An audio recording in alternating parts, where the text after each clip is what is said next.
Culpar Israel desvia do verdadeiro problema. Israel é apenas distração e divisão. Minha opinião mais polêmica sobre tudo isso é a seguinte: isso não tem nada a ver com Israel, exceto quando se trata do Hamas, do Irã, dos Houthis ou do Hezbollah. Eles se importam com Israel. Eles se importam, assim como o ISIS. Eles se preocupam com Israel por motivos islâmicos próprios. Para o restante do mundo, trata-se de usar Israel para destruir as nações ocidentais. Israel é apenas um meio, e não se importam se isso prejudica israelenses ou judeus. Algo está acontecendo. Podemos sentir isso. As pessoas já não divergem apenas em opiniões. Elas discordam sobre a realidade. A verdade se tornou negociável. Universidades, a mídia, redes sociais, todos ajudaram a criar um mundo onde milhões já não sabem em que acreditar. De algum modo, Israel virou o centro disso tudo. Por que uma pequena democracia se tornou o país mais debatido do mundo? Isso é realmente sobre Israel ou revela algo maior sobre o futuro da civilização ocidental? Meu convidado de hoje é o autor e crítico cultural James Lindsay. Há anos ele vem conectando os pontos entre ideologia, propaganda, antissemitismo e as forças culturais que estão transformando o Ocidente. James, seja bem-vindo. Oi, muito obrigado. James, eu queria começar por aqui. O que te chocou mais? Foram os massacres que aconteceram em 7 de outubro ou as pessoas que comemoraram tudo isso em 8 de outubro? Depende, precisamos ser mais específicos. Quero dizer, obviamente, os massacres foram chocantes, mas, sabe, qualquer pessoa que tenha um mínimo de realismo sobre quem os cometeu, eu odeio dizer isso, mas meio que você imaginava que algo desse tipo acabaria acontecendo, porque é isso que eles fazem. Tipo, é assim que estou chamando isso agora. Essa é a causa palestina. Essa é a cultura palestina. Já tinha lido a carta do Hamas antes. Sabia o que dizia, então não foi chocante, exceto pela sabe, a forma como isso foi apresentado. A esquerda abraçar a causa da chamada Palestina também não foi chocante. Qualquer um que tenha lido a literatura deles, e eu falo de literatura que provavelmente remonta aos anos 1950, não ficaria surpreso pelo fato de a esquerda ter abraçado essa causa. No dia 8 de outubro, por exemplo, essa onda mundial de propaganda. Mas o que foi chocante foi ver vozes americanas proeminentes da direita americana abraçarem a causa anti-Israel. É um pouco mais complexo. Não quero tornar isso muito complicado, mas a esquerda é pró-Palestina. A direita é anti-Israel, mas na verdade eles estão obviamente lutando pela mesma coisa. Então foi realmente um pouco chocante pra mim, mesmo já acompanhando eles. Quero dizer, só que alguém me mostrou recentemente, tem uma postagem que fiz no X em 7 de setembro, ou melhor, em 2 de setembro, na verdade. 2 de setembro de 2023. Então, um mês antes de 7 de outubro, eu disse: um sério problema de antissemitismo ameaça descarrilar o movimento conservador americano. E se não lidarmos com isso, vai ser um grande problema, algo nesse sentido. E eu também vi isso chegando, mas ainda assim fiquei surpreso com quantas pessoas da direita americana mergulharam em uma narrativa anti-Israel.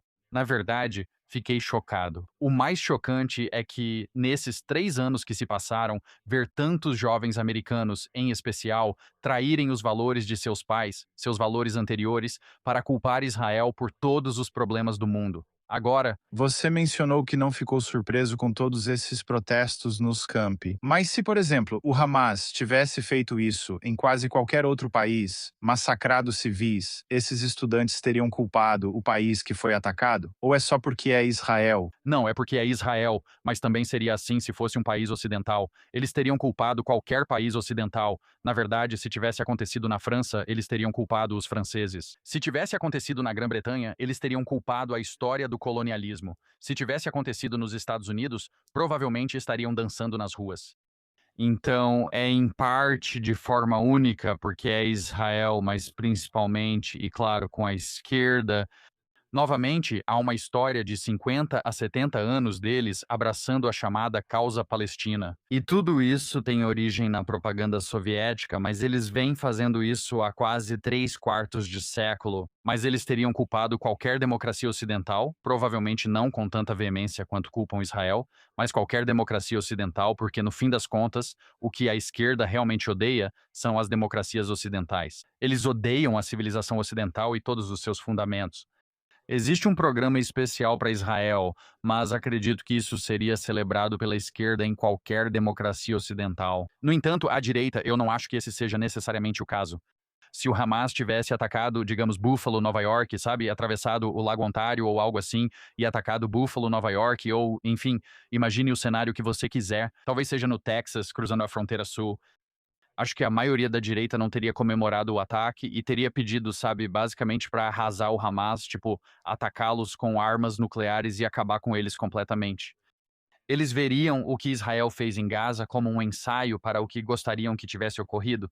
Então, a diferença é que, de novo, a direita é mais surpreendente do que a esquerda. A esquerda foi possuída por essa ideologia soviética e pós-colonial, como eu disse, há décadas.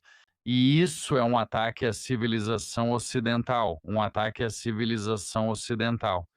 Ter uma presença no Oriente Médio que os soviéticos e agora os russos quiseram controlar geopoliticamente há quase um século, devido ao acesso a portos de águas quentes e condições favoráveis para o comércio de petróleo, a esquerda e a direita não são iguais aqui. E a esquerda não surpreende em nada se você leu a literatura deles. Quero dizer, você pode voltar no tempo. Você lê Angela Davis, famosa comunista americana ainda ativa hoje. Engraçado, você descobre que ela, sabe, tem ascendência que remonta ao Mayflower, na verdade, e, sabe, acusa essas pessoas de serem escravocratas. Mas ela também tem essa ascendência. Ela é uma comunista famosa e escreveu diversos livros sobre a chamada Palestina, além de falar sobre o tema repetidamente.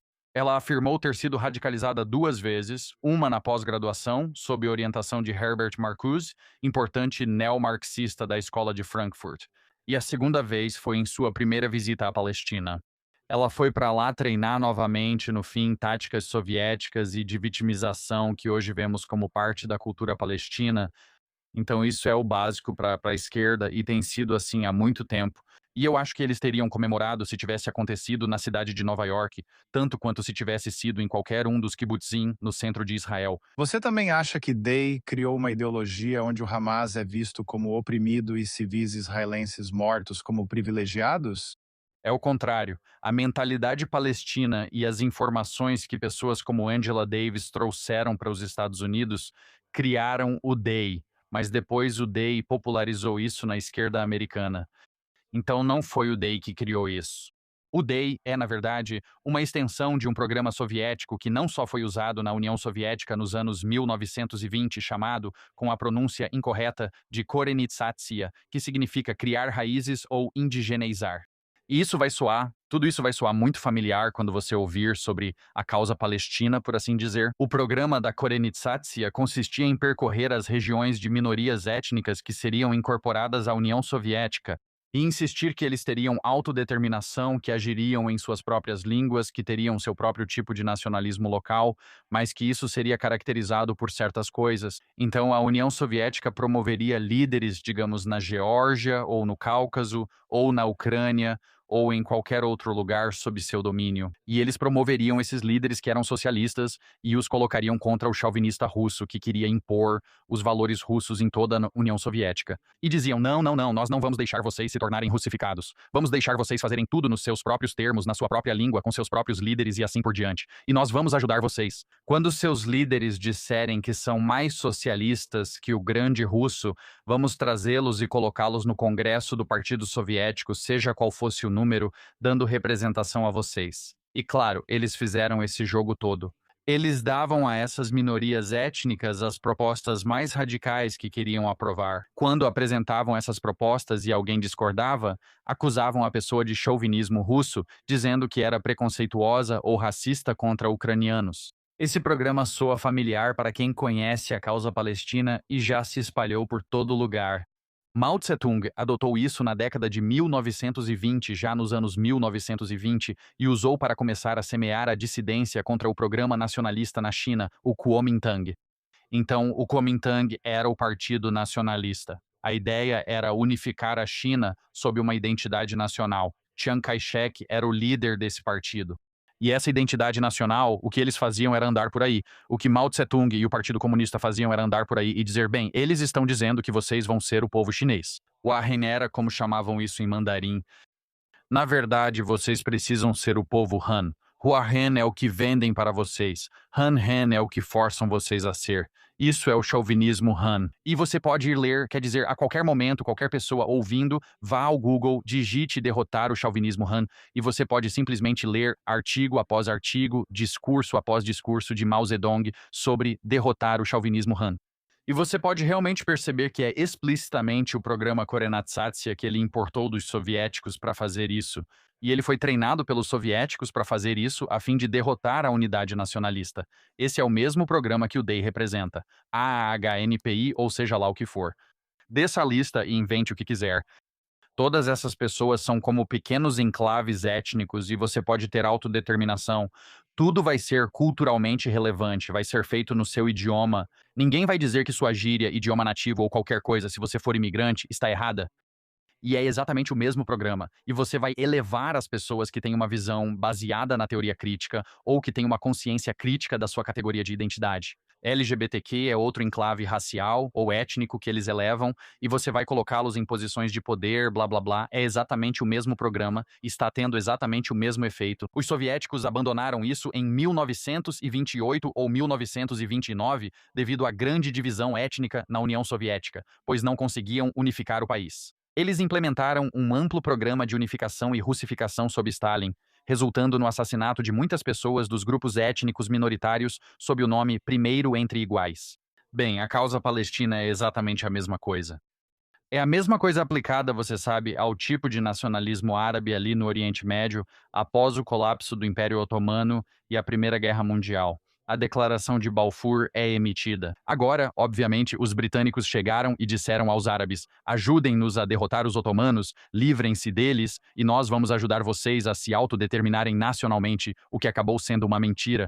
Na verdade, você pode voltar e ler o próprio Balfour dizendo que ele nunca quis dizer isso de verdade. Ele só precisava disso para vencer a guerra e ele basicamente achava que eles não valiam o esforço. E imediatamente, uma vez que você tem a Declaração de Balfour, você tem o reconhecimento explícito de que eles iriam restabelecer a pátria judaica em Eretz Israel. Agora, há essa duplicidade que os ajudou a vencer a guerra e a reivindicação do nacionalismo árabe.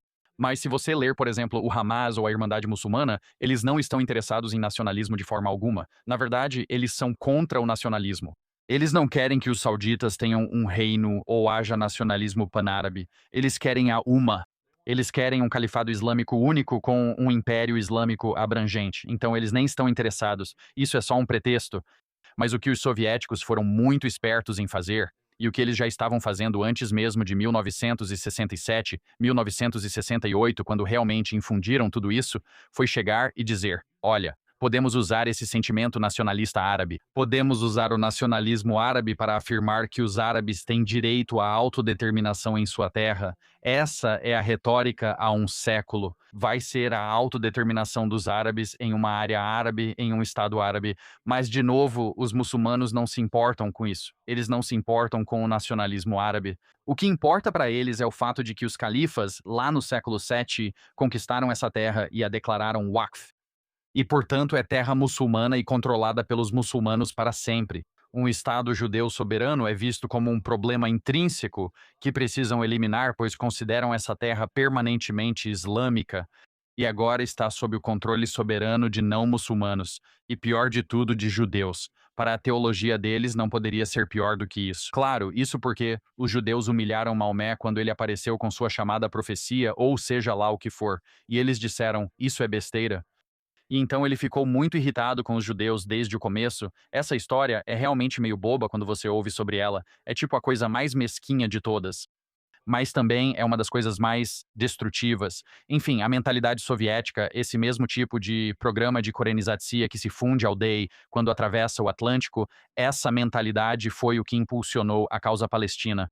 Era a autodeterminação árabe. Você não deixa os judeus mandarem em você. Você pode reformular seu objetivo literal de conquista do Império Islâmico em termos de algo que seja palatável para um conceito ocidental pós-westfaliano. Eles buscam sua própria nação e se autodeterminar segundo suas próprias regras, sem interferência de potências estrangeiras. Esse é o objetivo westfaliano e da civilização ocidental. Mas a ironia é que eles estão usando isso porque nem a União Soviética, nem nenhum desses muçulmanos radicais jamais quiseram autodeterminação para as nações árabes. Eles não creem em nações no sentido westfaliano, querem a uma. E por isso, isso é completamente. E, de novo, é por isso que há tanta tensão com os sauditas, até mesmo com os cataris e todos esses outros que têm esses pequenos reinos aqui e ali. Eles têm suas próprias nações que estão realmente tentando funcionar, de certa forma tentando se modernizar. Eles querem ganhar dinheiro e tem muito petróleo para isso. E de repente você tem esses, sabe, filhos problemáticos, seja os salafistas da Irmandade Muçulmana, ou esses, sabe, xiitas duodecimanos do Irã, e então o Hezbollah, o Hamas e assim por diante, que se opõem a isso porque querem algo diferente. Mas a mensagem que influencia a esquerda é a mensagem Dei, que é a Korenizatsiya. É uma mensagem confusa, igual a usada por Mao Tse-tung para enfraquecer o Partido Nacionalista nos anos 1930. Na China, cada grupo étnico não terá a imposição de algum outro grupo étnico externo sobre ele. A mensagem é a mesma. Então isso se infiltra. Em resumo, os esquerdistas nos Estados Unidos já tinham essa lógica incutida neles por diversas fontes. Quando a causa palestina surge em sua consciência, eles a abraçam de imediato. É exatamente a mesma lógica e história. E assim, é apenas mais um, de certa forma, outro capítulo no mesmo livro que eles já leram. Agora, Em que momento as universidades deixaram de formar pensadores críticos e passaram a formar esses ativistas ideológicos? E quanta responsabilidade os professores têm pelo que está acontecendo nos campi, especialmente depois de 7 de outubro? ok, essa questão é difícil, pois ainda há formação de pensadores críticos, mas em menor número. Na verdade, não predominantemente. Fico muito animado quando viajo pelos Estados Unidos e encontro, sabe, grupos de estudantes de engenharia ou de negócios, geralmente muitos estudantes de ciência política. Todos seguem uma direção mais conservadora. Porém, percebo que cresce o número de pensadores críticos recebendo educação de verdade. Cada vez menos pessoas dessas áreas, como ciências exatas, alguns deles que os conservadores tendem a escolher com mais frequência do que seus colegas de esquerda, como ciência política e administração, por exemplo. Então ainda é assim, mas tem diminuído. E as escolas, você sabe, as faculdades de educação, segundo o próprio relato da esquerda, foram dominadas no início dos anos 1990 e, de certa forma, não têm produzido pensadores críticos desde então. Todos os nossos professores e administradores devem ser certificados nisso. Todos os produtores de currículo devem ser certificados por departamentos desse tipo, e os próprios esquerdistas dizem que tinham controle total desses departamentos no início dos anos 90. A influência realmente começou pouco antes da Guerra do Vietnã e continuou durante a Guerra do Vietnã, e tem sido uma tomada lenta, uma tomada muito lenta ao longo de 50 anos. Se você realmente quisesse que eu marcasse o momento em que as universidades ficaram mais ruins do que boas, eu diria que foi por volta de 2005. Foi no início dos anos 2000 que as universidades realmente começaram a mudar fortemente o seu foco, de modo que, sem dúvida, em 2015 elas já eram muito mais ruins do que boas. E desde 2015, elas têm sido, em grande parte, instituições que produzem teoria crítica, não pensamento crítico, com, como eu disse, bastiões ou ilhas de sanidade e valor cada vez menores, mas que ainda existem. Então, já faz mais de uma década que as universidades vêm formando novamente pessoas que veem a teoria crítica como a forma de pensar, em vez do pensamento crítico. E, aliás, eles deixam isso muito claro. Eles escreveram artigos detalhados explicando a diferença entre pensamento crítico e teoria crítica. Mas eles confundem, eles também dizem nesses artigos que vão intencionalmente confundir a distinção usando a palavra crítico nos dois casos, para que fique ambíguo para quem está ouvindo. Então, o pensamento crítico, eles dizem, está enraizado nessa ideia do que, e essa é a frase deles, é um termo técnico formal, adequação epistêmica, que é uma forma acadêmica bonita de dizer saber do que você está falando. Significa ser cético, mas não radicalmente cético em relação às afirmações, buscar evidências, buscar linhas de raciocínio, lógica, evidências e assim por diante, que contem uma única história. Significa, no seu ceticismo, duvidar que algo seja verdade e buscar explicações alternativas, mantendo aquelas que sobrevivem. Significa procurar por vieses ocultos ou fontes ocultas de erro, seja erro de medição nas ciências exatas, seja coisas como viés de confirmação ou alguns dos vieses mais sofisticados que aparecem em análises estatísticas. Significa ter metodologias rigorosas. Em outras palavras, significa saber do que você está falando, significa fazer o trabalho de forma rigorosa e aprender as habilidades necessárias. Mas o que eu quero dizer é que isso é uma forma de pensar. Bem, a teoria crítica, por outro lado, também é uma forma de pensar, mas é uma forma diferente de pensar. E isso é estar profundamente desconfiado de que tudo o que você encontra está profundamente impregnado de dinâmicas de poder. Então, quando você diz, bem, precisamos saber do que estamos falando, precisamos de adequação epistêmica, precisamos de metodologias rigorosas, eles vão dizer, bem, quem inventou as metodologias?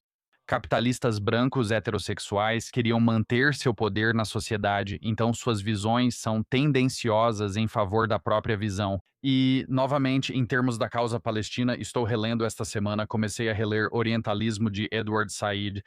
Esse é um marco, acho que a data de publicação é 1978 ou 1979. É um livro fundamental na área dos estudos do Oriente Médio, mas é como um meta-estudo. Parece que ele analisa como os estudos do Oriente Médio são abordados. E é um movimento muito sofisticado que ele fez antes dessa época, o estudo do campo que era conhecido como orientalismo. Se você fosse um acadêmico e eu perguntasse, bem, o que você faz? E você dissesse, eu sou um orientalista, isso significa que você estuda principalmente o Oriente Próximo, como hoje chamaríamos de estudos do Oriente Médio. É alguém que realmente estuda o Oriente Próximo, certo? Então isso é um orientalista. Bem, ele mudou isso. Ele mudou o significado para ser alguém que impõe uma visão empírica ocidental ao seu estudo do Oriente Médio. Isso significa que, por exemplo, você não pode olhar para a Palestina, você não pode olhar para nenhum, sabe, Arábia Saudita, Egito, qualquer uma dessas histórias, a Irmandade Muçulmana, ou até mesmo, sabe, o caso russo. Não dá para analisar isso sem considerar a visão imperialista ocidental que busca, como ele diz, que América, Grã-Bretanha e França se beneficiem globalmente às custas de povos vistos como inferiores, o que não é verdade. Isso significa que as universidades têm ensinado a mentalidade da teoria crítica, que, por exemplo, no caso palestino, você não pode entender a visão do Hamas lendo a carta do Hamas. Você vai ler isso como um imperialista ocidental que não entende, nos termos que são relevantes para eles, o que no linguajar do Black Lives Matter de 2020 significa cale a boca e ouça tudo o que os palestinos dizem em todos os casos e você está errado. É só uma técnica para tirar a autoridade moral de quem tenta ser objetivo, e eles já fazem isso. Como eu disse, as faculdades de educação vêm ensinando isso, vêm sendo tomadas por isso, segundo eles mesmos contam, desde 92.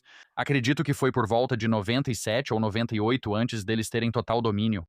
Mas certamente a transição aconteceu durante os anos 90, há 30 anos agora. Quanto de influência o Catar, por exemplo, ou outros países compraram dentro das universidades americanas e qual é o objetivo deles? Isso visa apenas virar jovens americanos contra Israel ou é algo mais amplo? Antes de responder, ressalto que não sou especialista, não rastreio dinheiro, apenas ideologia, mas tenho visto muitas reportagens recentes. E as reportagens são chocantes em relação à quantidade de dinheiro que o Catar tem despejado em universidades americanas, na mídia americana e na comunicação política, em operações de influência nos Estados Unidos, até mesmo diretamente com, você sabe, políticos e por aí vai.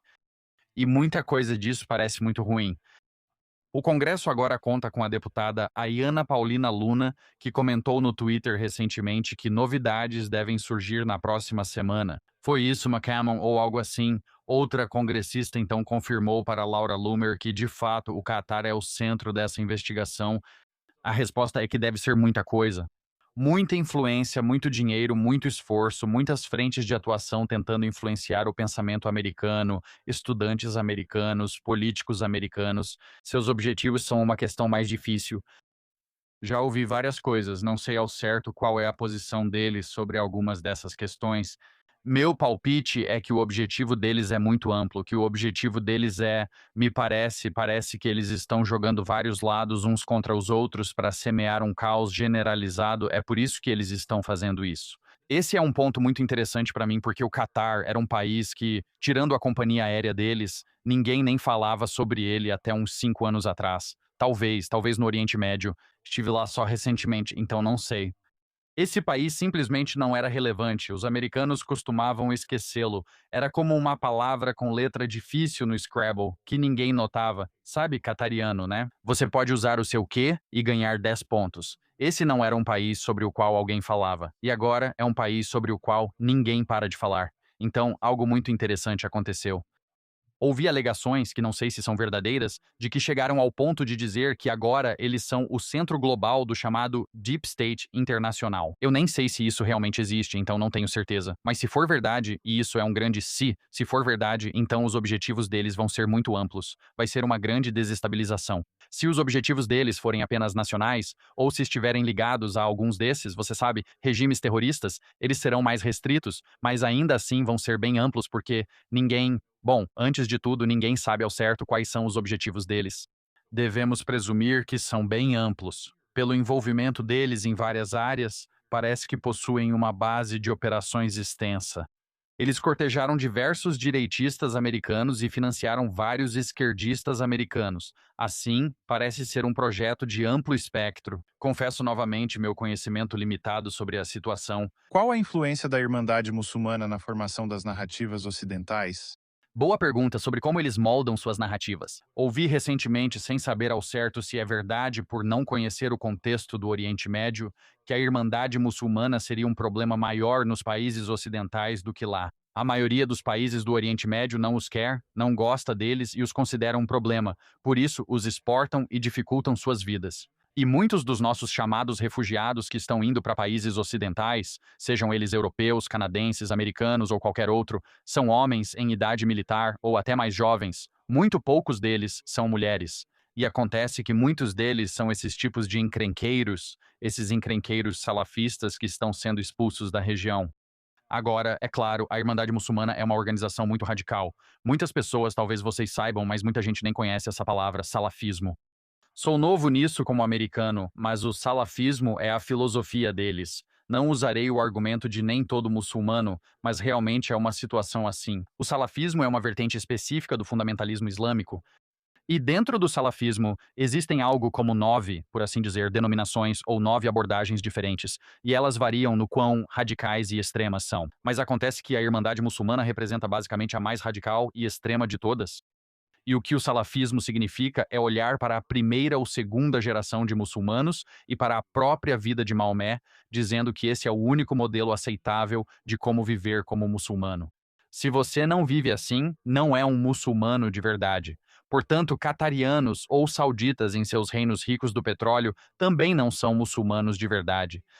Então, isso é, sabe, eu sei que existe uma diferença porque os salafistas da Irmandade Muçulmana são sunitas e o Irã é xiita. Mas os xiitas, sob os ayatolás, adotaram, eles fizeram isso, eles não são iguais, mas pegaram muitas das ideias que a Irmandade Muçulmana tinha colocado e fizeram sua própria versão disso. Mas isso meio que explica, de uma forma um pouco indireta, por que que o Irã está disparando foguetes contra todos os outros países vizinhos. Eles não consideram os outros muçulmanos da região realmente muçulmanos, assim como a Irmandade Muçulmana. Agora, o que eu entendo é que quando essas pessoas vêm para o Ocidente, e muitos deles estão fazendo isso como parte do seu programa jihadista, lembre-se, eles olham para a primeira geração. Essa foi uma geração de muitas conquistas. O segundo califa surge e conquista toda a Península Arábica, todo o Oriente Próximo, o Levante. É aqui que, novamente, Eretz Israel é declarada Waqf e agora é terra islâmica permanente. Eles estão buscando expansão territorial. Eles querem criar a Umma. Eles querem criar um império gigante. Esses salafistas da Irmandade Muçulmana veem como missão sagrada algo que precisam cumprir. Ir para países como os do Ocidente, seja Espanha, França, Alemanha, Grã-Bretanha, Canadá, Estados Unidos, Austrália, tanto faz, e cada vez mais o Japão, e estabelecer uma base lá e se verem, como você sabe, como guerreiros atrás das linhas inimigas, começando a criar bases para construir a Ummah em outros lugares. Eles são muito mais radicais e perigosos nessa região. O problema é que, apesar de eu ter dito que são diferentes dos sauditas, na verdade não são. Porque os wahhabitas sauditas, que são outro tipo de salafistas, na verdade foram os que acabaram meio que revigorando a Irmandade Muçulmana depois que o regime de Nasser mais ou menos os destruiu nos anos 1960. O regime de Nasser, sabe, realmente tentou reprimi-los. Eles estavam promovendo aquela mentalidade do nacionalismo panárabe. Os sauditas temem o nacionalismo árabe, pois preferem manter seus próprios reinos em vez de se submeter a uma nação pan-árabe. Então, depois da Guerra dos Seis Dias, em 1967, Nasser e os egípcios foram humilhados. Israel derrotou eles em menos de uma semana. Eles estão completamente humilhados e derrotados. E os sauditas, especialmente motivados pela sua seita wahhabita, tiveram a ideia de dar ao Egito muito dinheiro para se reerguer. Desde que também libertem da prisão o pessoal da Irmandade Muçulmana e os ajudem a se reerguer. Então existe uma espécie de conexão aí, onde até hoje você pode ver isso.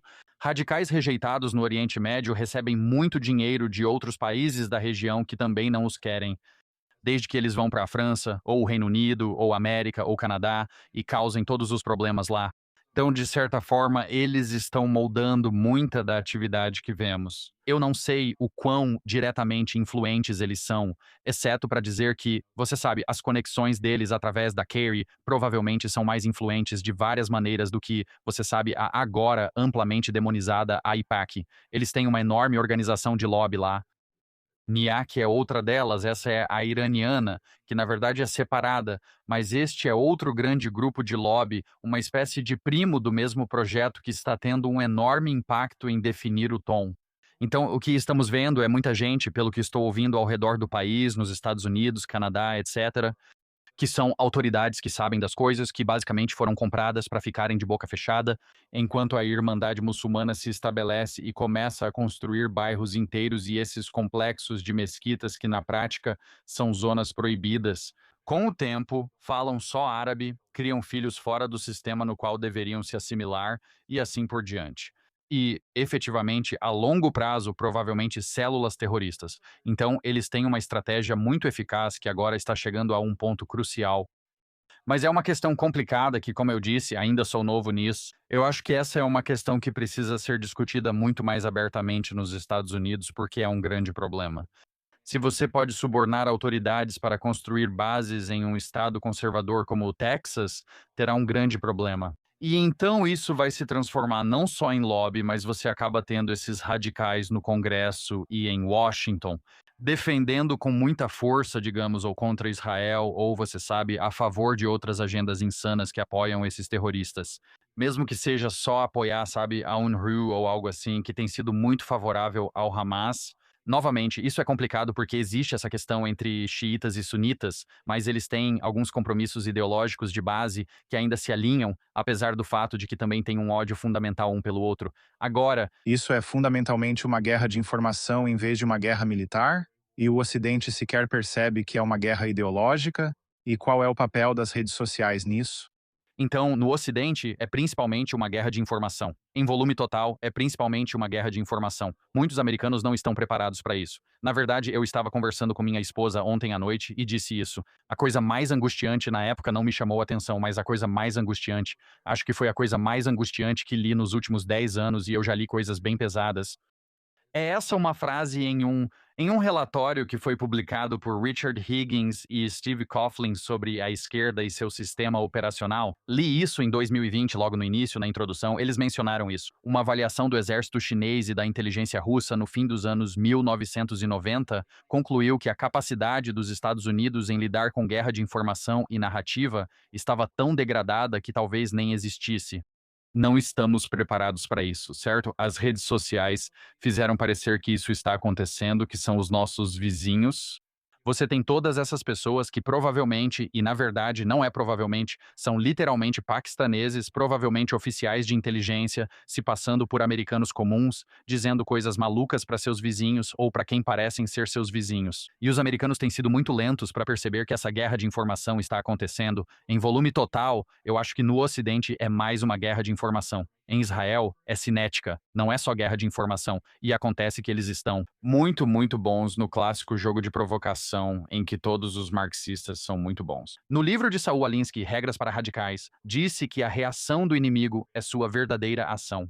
Então, você sabe, em 7 de outubro, eles cometem as atrocidades de 7 de outubro. Em 8 de outubro, eu tuitei, temos um Gaza Floyd em nossas mãos aqui no Ocidente.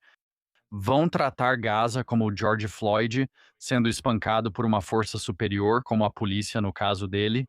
Israel, com o apoio das capacidades e da doutrina militares dos Estados Unidos, no caso da situação de Gaza. Então você sabe tudo o que Israel faz, seja quando sofre um ataque de guerra cinética ou quando impede um plano terrorista identificado.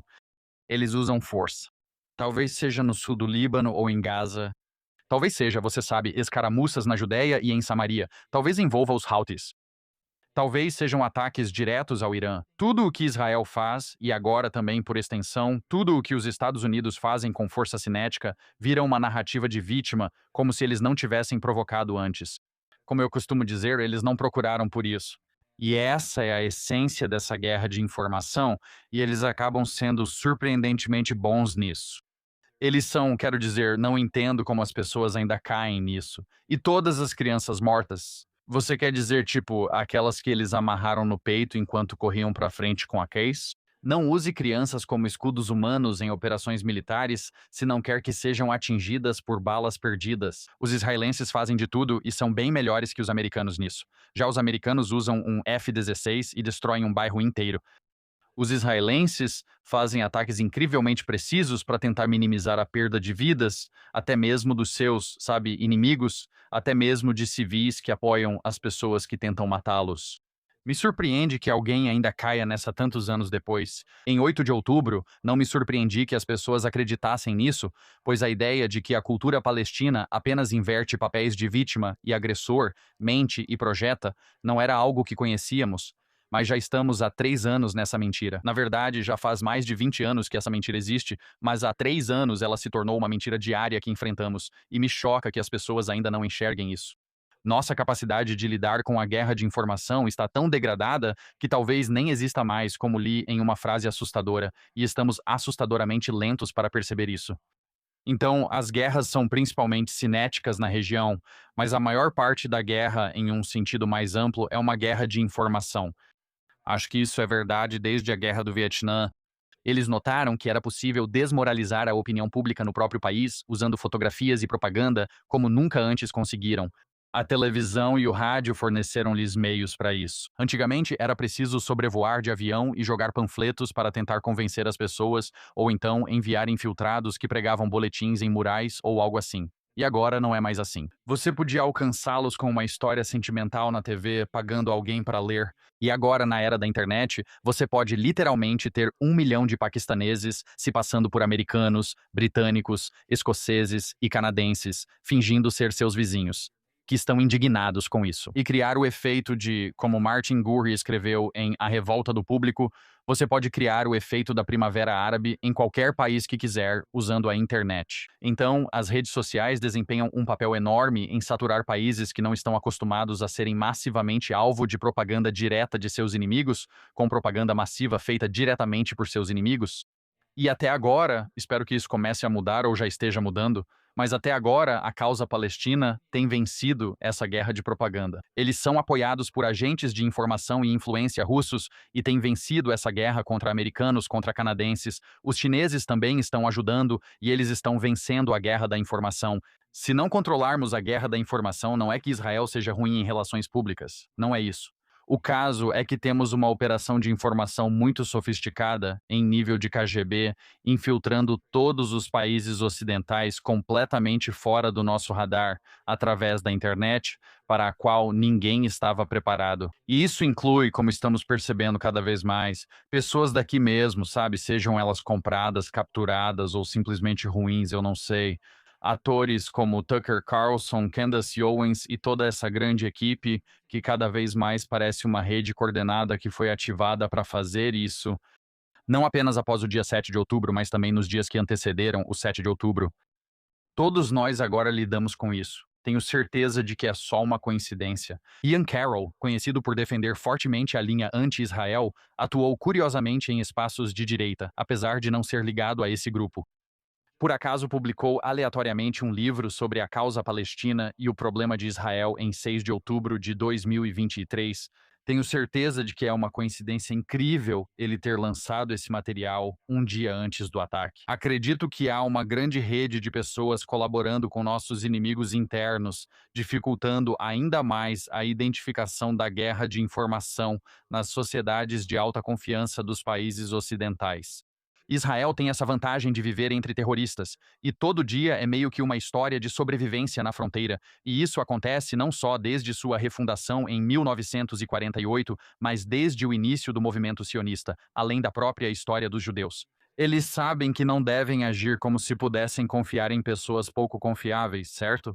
E os americanos, canadenses e ocidentais em geral basicamente têm sido ingênuos e descuidados em relação à guerra de informação e à propaganda há décadas. Porque tivemos esse luxo e vivemos em uma sociedade de muita confiança, e isso está sendo explorado da mesma forma que a concepção foi explorada em Israel antes de 7 de outubro, e essa não é mais uma visão muito popular. Você não encontra mais muitos, sabe, kibbutzniks por aí, hippies por aí defendendo Gaza porque eles ficaram mais espertos. Estados Unidos, Grã-Bretanha, França, Alemanha, Canadá e Austrália também precisam abrir os olhos da mesma forma. Todos nós estamos sendo manipulados por essa guerra de informação que está sendo travada por todos os inimigos dos nossos países ocidentais ou democracias ao mesmo tempo. Por que você acha que algumas vozes do América em primeiro lugar têm se tornado cada vez mais hostis em relação a Israel?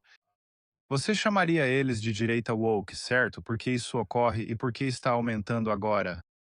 Tenho algumas ideias de como isso acontece e outras sobre o porquê, que não são iguais. O porquê é mais simples, é uma divisão perfeita. Isso ocorreu por meio de propaganda massiva do tipo que acabei de descrever. Agentes russos se passaram por células de direita. Você tem, francamente, traidores que podem ser democratas, que podem ser agentes de governos estrangeiros, que podem ser apenas agitadores, por suas próprias causas, causas independentes que foram infiltrados dentro do amplo movimento MAGA desde o início, que estão promovendo esse tipo de visão e têm promovido esse tipo de visão. Novamente, você tem toda a máquina de propaganda iraniana e depois toda a máquina de propaganda palestina apoiada pela Rússia e pela China. Você tem os chineses que entendem os benefícios disso. Pelo que eu entendo, né, os paquistaneses estão muito envolvidos nisso. E a Coreia do Norte, acredite se quiser, de alguma forma é um pouco sofisticada nisso. Eu entendo que muito poucas dessas entidades estão trabalhando juntas no sentido de uma aliança, da forma como os Estados Unidos e Israel trabalham juntos em uma aliança, ou como os Estados Unidos e a Grã-Bretanha trabalharam juntos em uma aliança. Eles são basicamente alianças de oportunidade ou rivais amigáveis, se preferir. Não se dão bem, mas ambos se beneficiam ao atacar a América. É isso. Mas o motivo é que isso funciona como instrumento de divisão. O presidente Trump representa uma ameaça enorme para o surgimento do que é chamado de modelo de mundo multipolar. O modelo de mundo multipolar parece ser um plano antigo. Você vê isso na esquerda globalista ampla sob o Fórum Econômico Mundial, que vem falando sobre o mundo multipolar e seu surgimento há décadas. Você vê isso, por exemplo, no Centro de Relações Exteriores. Você pode até ver nos antigos think tanks, como o Cato e o AEI. Falamos sobre o surgimento do mundo multipolar, algo já citado pelo Heritage. Marco Rubio já discursava sobre isso há 3 ou 4 anos. Isso é apenas um fato. O mundo multipolar chegou. O mundo multipolar, do ponto de vista da China, é um trampolim para um século asiático dominado por Pequim. Então, eles estão por trás de todo esse projeto. Mas aí você tem os duginitas russos que infestaram a direita americana, que vem promovendo esse modelo de mundo multipolar. E o problema é que os Estados Unidos são fortes demais, especialmente a hegemonia empresarial americana e a hegemonia militar americana, dificultando o avanço de um mundo multipolar. Pessoas que realmente conhecem as agendas do America First, como o presidente Trump, impedem isso. Trump não deseja um mundo multipolar, mas sim dominado pelos Estados Unidos. Ele acha que os americanos não são administradores perfeitos do poder, mas são os melhores administradores de poder que já existiram na história e que eles devem continuar sendo os administradores globais do poder. E mesmo que você não acredite que somos tão bons nisso, por Deus, somos melhores do que Pequim e melhores do que Moscou. Putin e Xi não são exatamente exemplos a serem seguidos. O Partido Comunista Chinês e o principal partido da Rússia não são exemplos de comportamento ético no mundo. Enquanto os Estados Unidos, com todos os seus erros, tropeços, falhas e equívocos e, você sabe, ações más que possa ou não ter cometido, tem sido, em geral, um bom guardião da paz, prosperidade, oportunidade e liberdade mundial. O presidente Trump entende isso. Por isso, ele precisa ser contido. MAGA, o movimento que o apoia e qualquer provável sucessor dele nessa linha de pensamento político, precisa ser interrompido. E Israel é o ponto de divisão. Então, esse é o motivo. A forma como isso tem acontecido é essa insinuação e essa campanha de propaganda em larga escala, principalmente para empurrar essa ideia contra aqueles esquerdistas mundialistas de um mundo só.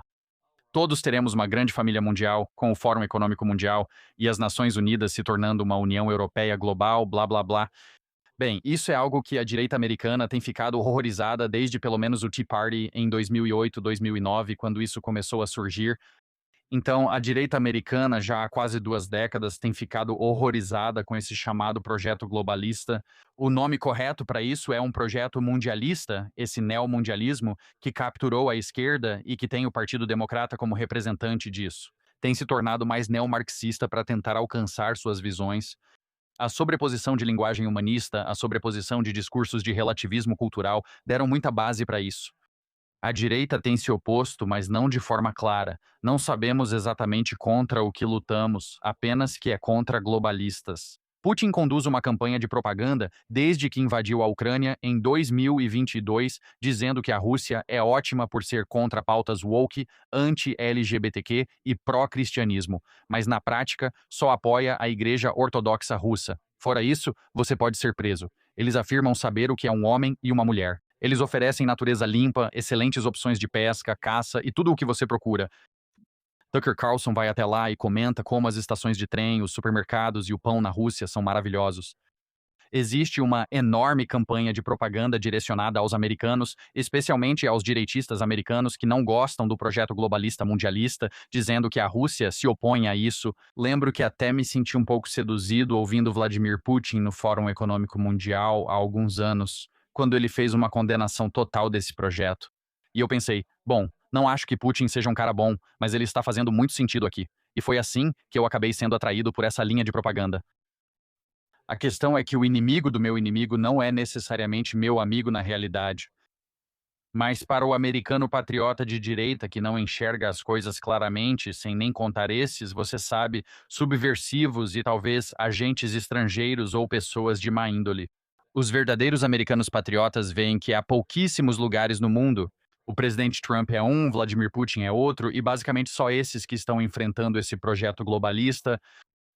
Eles provavelmente têm razão. Os democratas apostam tudo na Ucrânia de formas difíceis de defender, já que também havia objetivos mundialistas. Nunca tivemos clareza de linguagem em nosso movimento para explicar isso. Então, de repente, se a Ucrânia é o lado que os democratas estão apoiando por uma agenda globalista estranha sobre a qual eles continuam falando, nossa democracia isso, nossa democracia aquilo, então a Rússia deve estar meio certa. E essa mentalidade de apenas amigo e inimigo na política levou muitos direitistas americanos a acreditarem que esse projeto multipolar centrado na Rússia de Dugin é o que resiste aos globalistas, certo? Eles acabam apoiando ou sendo suscetíveis a essa propaganda. Na verdade, todos são. Esse projeto vindo da Rússia é extremamente contra Israel. É extremamente contra a ideia de uma aliança dos Estados Unidos no Oriente Médio. Eles realmente descrevem isso. Dugin, em Os Fundamentos da Geopolítica, chama isso de estratégia de anaconda das nações atlânticas para estrangular a Rússia, depois a União Soviética e novamente a Rússia. Novamente, conforme a história se desenrolou, fosse o Império Britânico, fossem os Estados Unidos, fosse a OTAN, com o tempo, basicamente foi apertando isso, o continente asiático, como uma cobra tomando redutos, por exemplo, no Oriente Médio, como em Israel. Eles veem isso como um projeto imperialista da Grã-Bretanha, França e Estados Unidos para criar um reduto em Israel alinhado a seus valores, aliado militarmente e, do ponto de vista russo, com o objetivo principal de afastar a Rússia dos portos de águas quentes. Os muçulmanos, obviamente, pensam diferente, mas os russos intencionalmente não apenas se aliaram abertamente com os xiitas no Irã e depois com o radicalismo sunita em toda a região para causar a desestabilização desse arranjo.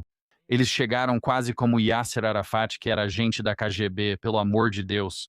Quero dizer, quase tudo isso é consequência da agitação e do treinamento soviético e russo, mesmo que agora tenha assumido sua própria vertente salafista ou uma dimensão xiita desde então. E então, em um sentido geopolítico, todos esses inimigos dos americanos, seja a China usando esse modelo para fortalecer seu poder, ou a Rússia tentando se reafirmar no mundo, ou, na minha opinião, as pessoas me perguntam, bem, James, qual você acha que é a motivação da Rússia aqui? E eu digo, vingança. Eles só querem que morram as pessoas que os derrubaram, não se importam se vão se reerguer. Tudo o que eles querem é que a América seja destruída e isso já os deixaria felizes. Eles não. Eu nem acho que eles liguem para tirar algum proveito disso. Imagine a humilhação da União Soviética. E claro, eles vão querer destruir a América. Então, para mim, a vingança é uma motivação maior, sabe? Eles têm uma psique nacional amarga e humilhada. É uma motivação perfeita, quero dizer, ainda mais com o ex-KGB Putin comandando o país. É uma motivação perfeita para eles. Mas, de qualquer forma, o que você tem é esse ambiente em que a direita foi muito suscetível a toda essa propaganda e há muitas motivações para impulsioná-la. Então, o motivo pelo qual eles estão focando em Israel é porque Israel é uma ferramenta de divisão. Eles sabem que, por exemplo, cristãos evangélicos e judeus conservadores não vão apoiar nenhuma dessas bobagens anti-Israel. Eles sabem que podem dividir o movimento MAGA. Separar a base evangélica do MAGA por causa de Israel seria uma grande vitória para eles. Além disso, sabem que as Forças Armadas Americanas são um dos maiores problemas mundiais a serem resolvidos. Bem, estou ouvindo estimativas que são a estatística mais assustadora da qual tenho conhecimento, de que entre 75% e 90% dos militares americanos, principalmente os que hoje têm entre 18 e 25 anos, se tornaram rapidamente anti-Israel. Eles foram fortemente alvo desse movimento. A faixa etária deles, o sexo deles e o fato de estarem nas Forças Armadas foram fortemente alvo dessas linhas de propaganda. O podcast de Sean Ryan existia, mais ou menos, para influenciar a mente dos jovens militares americanos, e eles são fortemente anti-Israel. Ok, então se nossas Forças Armadas é fortemente anti-Israel, como eles vão trabalhar em aliança militar com Israel quando, você sabe, essa eventualidade acontecer? Se estivermos lutando contra o Irã, se estivermos lutando contra o Líbano, se estivermos lutando, você sabe, os Houthis decidiram que querem ser um problema hoje. Então talvez a gente tenha que fazer um esforço conjunto contra os Houthis. Como? Se uma super maioria dos nossos militares desconfia profundamente de Israel, acha que ele é o problema e não lutará suas guerras, isso representa um grande problema para as Forças Armadas. Além disso, estão atacando os militares.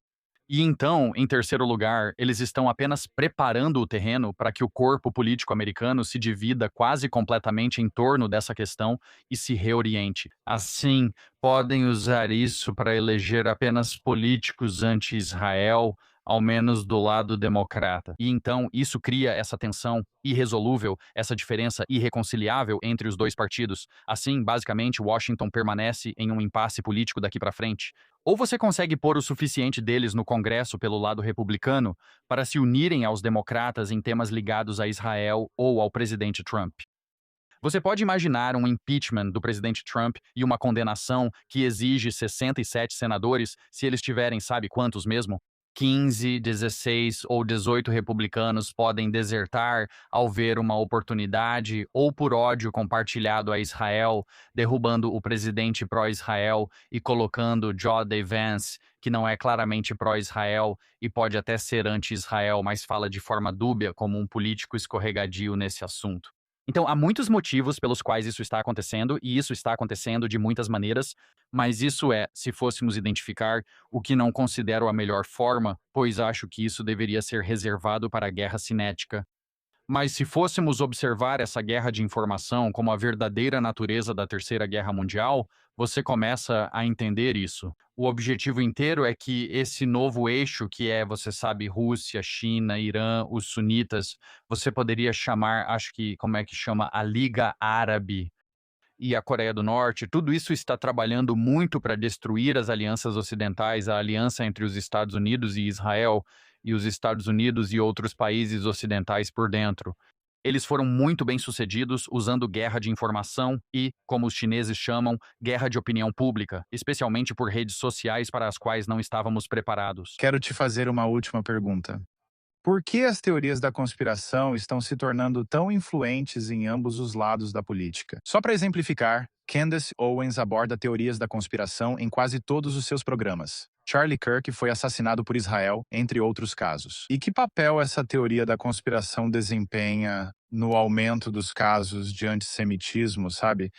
No Ocidente, bem, o antissemitismo, que atualmente está tomando a forma de antisionismo, é, em última análise, como a grande teoria da conspiração. Isso é especificamente o que estou ouvindo vindo do exército, dos jovens no exército, sabe, é o próprio projeto sionista, seja lá o que for isso. Aparentemente ninguém sabe o que é. Mas o próprio projeto sionista é, de alguma forma, sabe, esse grande golpe dos judeus, que serve para, sabe, perturbar o mundo inteiro e causar guerras e conflitos. que vai dizimar todos os nossos países e matar todos os nossos melhores jovens, jovens, jovens, ou seja lá o que for, desperdiçar todo o nosso dinheiro. E é todo esse grande esquema dos judeus para fazer algo com algum projeto sionista misterioso. Claro, tudo isso é uma reciclagem daquilo que você já conhece, a mãe de todas as teorias da conspiração da história, que são os protocolos dos sábios de Sião, uma falsificação conhecida feita pela Okhrana, a polícia secreta russa, antes mesmo da União Soviética surgir. Isso foi entre 1899 e 1902. Eles estavam organizando e publicando esse material. E como você sabe, a União Soviética começa em 1917. Então, essa é a mãe de todas as teorias da conspiração. Então, basicamente, de certa forma, todas as teorias da conspiração parecem meio que fluir para dois estados fundamentais, como se as mais profundas fossem a Terra plana e o antissemitismo. Apostaria que em círculos da Terra plana há muitos antissemitas. Não tenho certeza, talvez sejam melhores, não sei. Não falo com eles com frequência, mas existem esses dois estados centrais do pensamento conspiratório. Esse pensamento é comum devido à destruição total. Nem é dizimação, pois isso seria perder só um décimo. É o oposto de dizimação. Perdemos 90% da nossa confiança nas instituições que transmitem e comunicam informações. Sabemos que a grande mídia basicamente está mentindo. O presidente Trump saiu recentemente e discursou sobre a interferência chinesa nas eleições de 2020 e tudo indica que suas afirmações têm forte base em evidências. E grandes redes como a CBS, entre outras, ainda se recusam a transmitir isso. Então sabemos que a grande mídia continua nesse negócio de moldar as informações com o que parece ser uma forte intenção política. Agora, talvez sempre tenha sido assim. Talvez eles sempre tenham, sabe, feito propaganda para nós, nos dando notícias manipuladas. Mas a verdade é que, quando só existiam 3 canais e era só isso, você tinha um problema de controle de acesso à informação. E não havia uma sensação tão óbvia como existe hoje de que era uma censura partidária descarada, certo? A tentativa descarada de minimizar os republicanos e Donald Trump ou prejudicá-los, e a tentativa descarada de favorecer ou beneficiar os democratas, a censura do laptop de Hunter Biden, o banimento do presidente Donald Trump do Twitter em 2020, expulsaram o presidente em exercício dos Estados Unidos. É verdade que ele só tinha mais 14 dias no cargo, mas era o presidente em exercício dos Estados Unidos e foi banido permanentemente de uma rede social. Mesmo após o banimento ser suspenso, ele quase não usa a plataforma, e não o culpo. É impressionante, não acha? Então, como você confia nesses canais? Se olharmos para, você sabe, fornecedores e canais de informação, como você confia neles? Aí olhamos para a era da Covid-19, certo? E a era da Covid-19 mentiu para nós sobre praticamente tudo. Eles defenderam as coisas mais ridículas. Assisti ao documentário 15 Dias, que trata do fechamento das escolas e do papel dos sindicatos dos professores durante a Covid.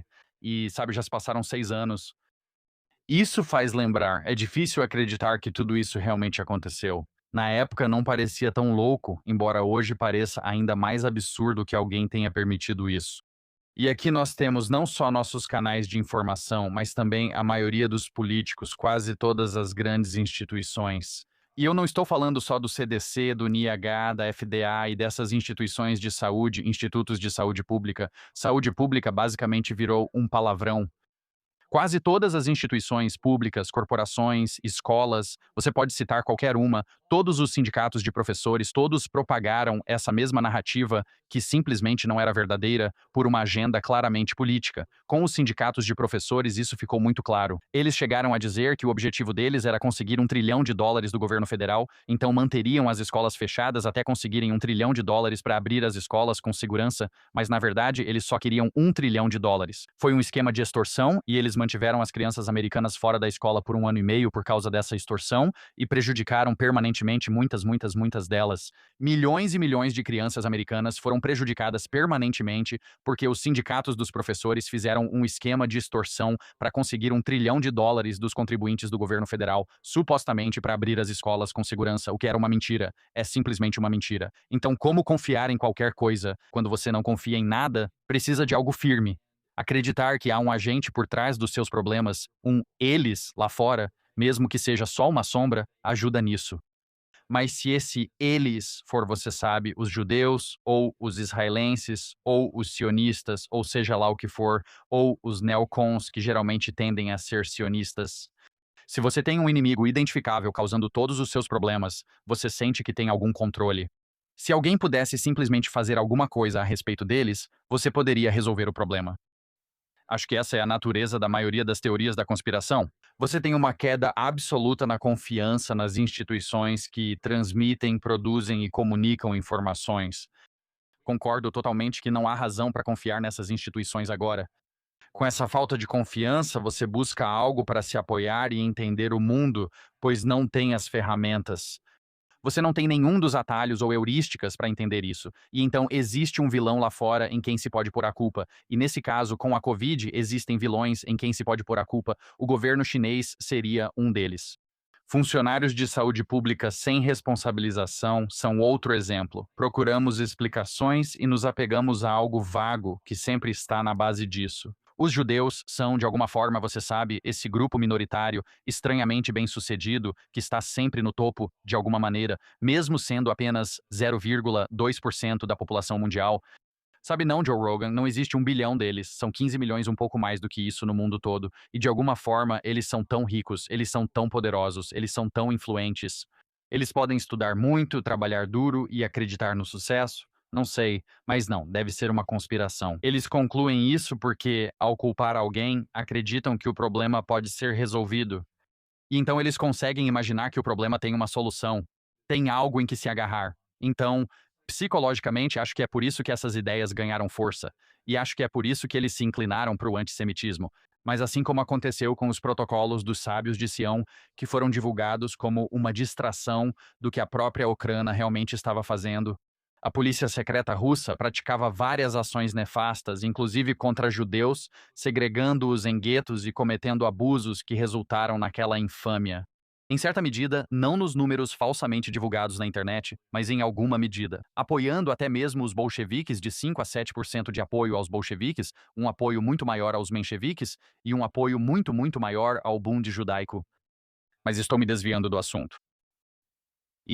Essas coisas que a Ucrânia fazia, estavam sendo encobertas dizendo que era tudo uma conspiração secreta. Porém, acho que é esse movimento dos judeus tentando secretamente dominar o mundo com seus sábios anciãos de Sião ou algo assim. Isso está acontecendo de novo, certo? Temos enormes quantias de financiamento sendo despejadas em nossas universidades, em nossos meios de comunicação, em nossos políticos, vindos do Catar, de outras fontes panárabes ou da Liga Árabe. Temos muita influência vindo desse novo eixo, novamente, Irã, Rússia, China, Paquistão, Coreia do Norte, uma quantidade enorme de influência. Por exemplo, quando em algum momento no início desta guerra com o Irã, um dos cabos de internet submarinos foi cortado e parte do Paquistão ficou sem internet por vários dias. O movimento de independência escocesa, que busca separar a Escócia do Reino Unido, praticamente sumiu da internet quando o Paquistão ficou offline, pois não é real. É uma operação de inteligência paquistanesa, ou, como devemos chamar agora, uma operação desse novo eixo contra a Escócia. Mas isso está acontecendo em todos os países ocidentais e nos Estados Unidos, provavelmente de forma ainda mais forte. E se eles conseguirem fazer com que a gente diga que Israel é o problema, então não estamos prestando atenção no que o Catar está fazendo. E não estamos olhando para o que o Irã está fazendo. E não estamos olhando para o que a Rússia está fazendo. Não estamos falando sobre o que a China está fazendo.